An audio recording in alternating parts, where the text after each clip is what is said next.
I'm Anthony Scandariato, and this is the Passive Investor Show.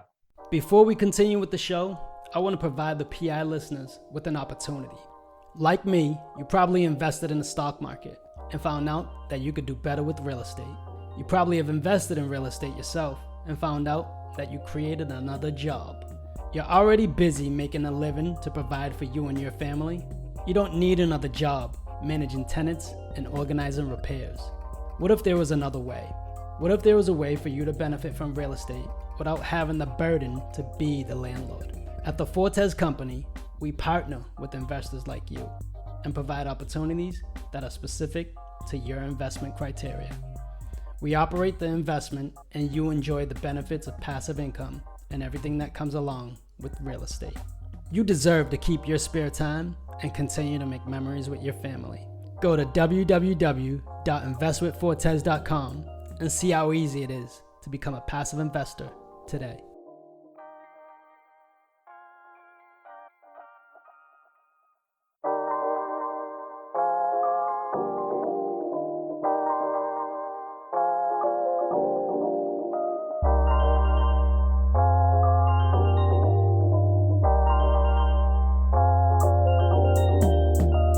Are you a busy professional looking to diversify your portfolio? Ever wanted to passively invest in real estate but don't know where to start? John Fortes provides you with a guide to passively invest in real estate. This is the Passive Investor Show. And now, the Passive Investor Show. Here's your host, John Fortes. Welcome, PI listeners, to the Passive Investor Show. I'm John Fortes. Our goal and purpose of this show is to be a resource to passive investors and help them master their investments in real estate fund. Today's guest is Anthony Scandariato, co-founder at Red Knight Properties. Red Knight Properties is a privately held boutique multifamily investing firm with mixed-use real estate investment property and management company with a track record of building and managing portfolios that deliver dependable cash flow and equity upside. Anthony, welcome to the show and thank you for coming on. Great, thanks for having me, John. I really appreciate it. Nah, man, it's a pleasure to have you on, and I want you to dive into a little bit about your background and how you built up Red Knight. Sure. Yeah, so a little bit about my background. I actually came from a different sponsor prior to starting my company, but we were buying mostly Class A office, multi-tenant, 200,000 square foot buildings up and down the East Coast, primarily in the Southeast. And I was there for about 6 years and learned a lot from working for another sponsor, and was acquiring some smaller opportunities on the side with a partner, and we decided to take it full time in 2020. So. That's awesome. When did you start working with passive investors, and what part of the process of Red Knight Properties did you start that process? Yeah, so that's a very interesting question. So we started working with passive investors when I've done an opportunity by myself and I executed. So if we started out with the 2-family property that I bought and was able to produce some significant returns, I actually still own it today, and the returns are very great. And we had another 2-family as well that I bought and I sold, and I was able to kind of use that story to bring on additional partners, because I wouldn't feel comfortable at all bringing on limited partners if I wasn't confident and made sure that what I was doing made sense and was able to produce the returns that I said I was going to. So I would say starting out as small as you can get. It could be a $100,000 house, $50,000 house. It doesn't matter what it is. But if you're planning to, what I do is multifamily syndications, as you mentioned, John, starting out very small, building up a track record to an extent where you have a couple of case studies under your belt, then you have the ability to bring on limited partners. In my experience. Yeah. I love that. It sounds like Obviously, you want to play and prove a concept with your own capital before taking on investors. And that's basically how everybody else, strategizes as they start to work with investors, because the investors come to you after you are providing return for yourself and your friends, and you're sharing your story, like you said, and your friends and family are bringing, hey, what about if I invested with you? What does that look like? And you're building a way for them to invest with you and creating those opportunities for them. So I love that strategy. Thank you for diving in. And how can that benefit? Well, how did that benefit your passive investors as you started working with them? How did it benefit? Well, we probably wouldn't bring on passive investors in the first place, so it wouldn't. The two had to go hand in hand. I think it obviously instilled confidence in them and me and my partner and my company as operators to execute on the business plans that we were presenting to them.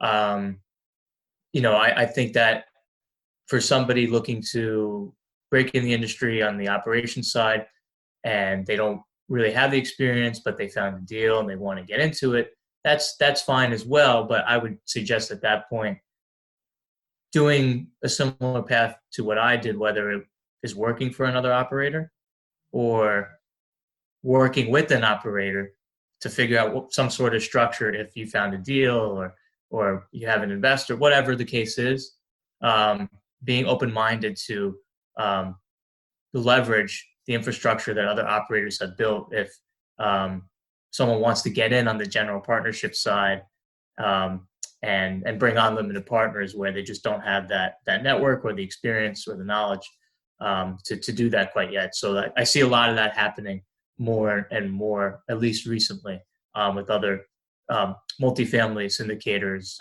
or just real estate syndicators in general. But most of it has been on the multifamily side, from what I've seen.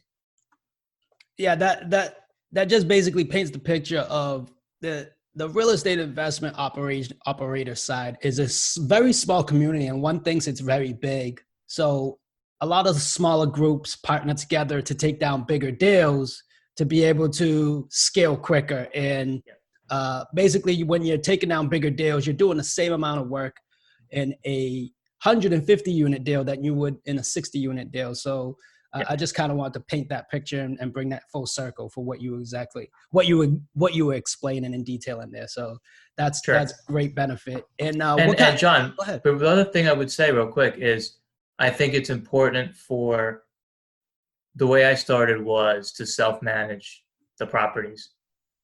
I think that's really important as well. If you could tell a story where you were able to execute and you didn't outsource the management and you really understood property management, because I think that's a skill that's been overlooked by a lot of people in the multifamily syndication industry. And property management's not for everybody, don't get me wrong. Me personally, I'm not a huge fan of it, to be honest. But I think it's very important to know and to learn because as you bring out opportunities, you're leveraging your experience as well. And you're able to talk about the management of the property. Because if you're going to bring on limited partners, especially even for the first time, you're going to get questions. So, and they're going to ask you, okay, have you ever evicted a tenant before? What happens when the tenant doesn't pay by the 5th? What's your plan? You're going to get those questions, even if you are planning to outsource the management. You can't just say, I'm going to outsource the management, they're going to take care of it. You could say, well, I'm going to outsource the management, but here's what I would recommend the third-party management company to implement if they don't have another idea. Here's all the eviction laws in the state, depending upon where you are. You definitely have to have a plan. You have to be the one, and they talk about this a lot, John, managing the managers almost, if you're the operator. So that's a skill. But in order to have that skill, you have to understand what goes behind that.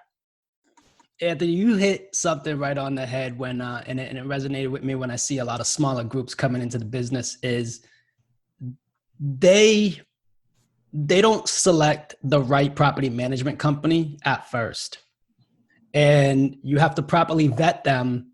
And I know you have some property management background, and it's easier for you to spot that than a newer investor coming into the game where they take longer to pivot and move on from property managers unless they have the right type of advisory board behind them. And you self-manage and you're vertically integrated. And I love that because you're able to create different silos of your company within under one roof and one umbrella. So even though you are outsourcing your management to yourself, you still know exactly what to do in those lines. Can you speak more on that? Yeah, and I want to say another thing, going back to what we were talking about before. If somebody's looking to get in and on a small scale, larger scale, whatever, make sure that the property that you buy, if you want to self-manage, is within an hour or so of your location. If you want to self-manage and learn that business, it's a lot easier. All the properties that we own are within an hour. Most of them are within a half an hour of us. So we had that advantage. We're starting to actually acquire. We just got a deal signed up. That's like an hour and 30 away. So it's a little bit further, but we're comfortable because we've been able to manage, and we're actually going to self-manage that as well. And we just you got to learn what goes into a management company at that point. So yeah, I mean, I would recommend that. Yeah, experience is very important. And like you said, a lot of syndicators, especially newer ones, have problems vetting the management company, and they run into issues. I'd say if you're going to do that, just like as I said before, if the management company is not performing and they're not collecting all the rents, and you're asking questions and they're giving you the runaround answers, and they're not picking up their phone within 48 hours, there's a problem, and you need to be able to pivot. So whatever management company you decide to hire, make sure you have an attorney or your advisory board, as you said, John, read over that agreement to see how much notice do I have to give the management company to get out of this. Usually it's 30 days, but it depends. So sometimes they might try to lock you up for indefinitely. So you don't want to be in that mix. I love this rabbit hole that we're going down because experienced operators know how to pivot from management companies if it's not working out well. But experienced operators have their go-to management company, which they're going to go to first. So I love that. And it ties into another thing with financing as well. So if you're managing, even if your boots on the ground and you're outsourcing the management, finance wants the operator on the ground to be at least 100 miles within a radius of that. So just keep that in mind for investors, and make sure that the boots on the ground team, which you have created, Anthony, is amazing. So I just kind of want to speak on that with the financing, how it all ties into that as well. So do you have any of that moving out to the hour and a half radius on this new asset? Yeah. So speaking to that, that's a good point. So on the financing side, from a debt perspective, again, it depends what type of loan you're getting. Multifamily, usually agency, Fannie, Freddie. Yeah, I was going with agency on that one. Yeah, they do require that to some extent. Local banks might be a little more flexible. Bridge lenders might be a little bit more flexible. Debt funds might be a little bit more flexible. But generally speaking, it's usually within 100 miles. That rule you can get exceptions to if you've had a track record. That's what I've been seeing. So, keyword, ladies and gentlemen, keyword: the track record. Track record. It's this business is not like an overnight quick business, unfortunately. But fortunately, it's the best path to build long-term wealth for yourself and your investors along the way. So it does take some time. And when you're evaluating a new asset from a debt perspective, again, typically, let's say you bought a 50-unit building and now you want to manage, you're under contract for 100 units and it's within the same area, that's okay. Usually, 50 units, he's scaling up, that's okay. But if you're going from, 2 to 100, that's a problem. I would try to scale up as smartly and safely as you can, even though it might take a little bit longer to where you want to go. But if you want to, like you said, if you want to go bigger really quickly, then you got to partner up with operators that already have the experience And, that comes with, giving up certain things as well. A lot of operators, split the piece of the pie, which is okay. At some point it gets very, very thin, depending upon how many people are involved, but it's better than doing no deals. So like I said, if for people that don't have the experience but want the experience and they want to do this long term, to get in bed with another operator or sponsor, or like you said, get the track record on your own on a very small scale. Absolutely. Leveraging the experience of an operator is beneficial to your investment strategy in real estate. Real quickly, Anthony, what is something you had to implement quickly as you took on passive investors? An investment management software. So we're using InvestNext, which is actually how we connected. So it's an investment management platform where you can post your deals, you can track returns when you provide distributions, you can, like I said, wire distribution checks. You can upload the investment summary documents, PPMs, operating agreements, all on one platform. So that's to streamline the process of basically, if you're sitting down with an investor and they say, okay, I'm good for 100,000, you send them the link to InvestNext, they commit, and then they wire the funds depending upon your closing time frame. And it's a pretty seamless transaction. And then we provide at the end the closing statement, et cetera. But what we implemented, we actually didn't have InvestNext or a platform like InvestNext. IMS is another one. When we brought on limited partners, we actually, interestingly enough, we added all of our limited partners to our property management software in Buildium, which is what we use. So there's a rental owner section in Buildium. So we added all of the investors. This is for our first syndication we've ever done. So they actually have access to the rent roll, the books, all the property inspections that we did, everything that we saw. So I think that was important to have as much, at least for your first one, and you should just in general, to have over the top transparency with your limited partners, which is what we did. But to streamline that in the future going forward is good, because I would recommend what we did when we started bringing on limited partners was we would either email the subscription agreements, which is basically a commitment to invest. And then we probably go back and forth with comments, et cetera, for a week or whatever. And then we finally get it to signature, where having that InvestNext type of management platform, there's no back and forth. There's back and forth on the platform, but to shuffle through emails and, to make the PDFs yourself and to make them clickable and editable, it took a while, and you have to change every single person's investment. It takes a while. So I would recommend implementing something like that, or if you don't want to pay for it right now, just at least having the idea of doing that in the future. Absolutely. It brings a level of professionalism to your business. And I know that you invited investors over to Buildium, and that's awesome for transparency, but also InvestNext allows you to upload those documents there as well.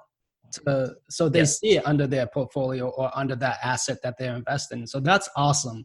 I believe I'm a strong proponent of professionalism and allowing investors to see everything that they request, because usually investors are going to ask questions. Can I see this? Can I see that? Even though they already wired or something or sent the investment and it's 3 months into the asset. Quarterly financial disbursements is a must within those. And you guys have really built something over there. And I love your process and the way you guys are sharing things. So that's pretty cool. Let me ask you one thing though. What's one piece of advice for the PI listeners? I guess talking about what we said before, develop your track record and also get your systems in place earlier than you think. That's awesome. Anthony, one last question. It's probably the easiest one I'm going to give you of the night. Actually, they were all easy for you because you have experience. My man, how can we stay in touch with you? Sure. Yeah, you can you can go to our website, redknightproperties.com.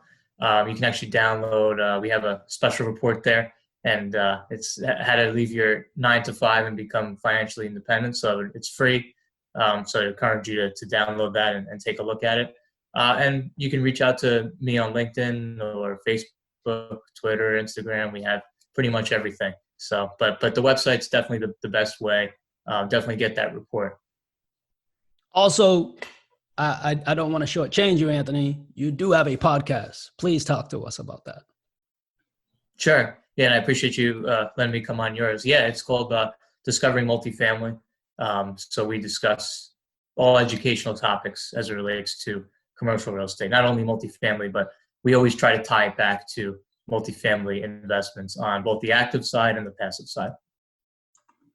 And please, please, please, a friend of the show is a friend of the show. Please go rate and review his podcast. It means a lot to us podcasters that are trying to put out the content out there. Do that for Anthony and support him while he's educating the masses as well. Anthony, thank you for coming on.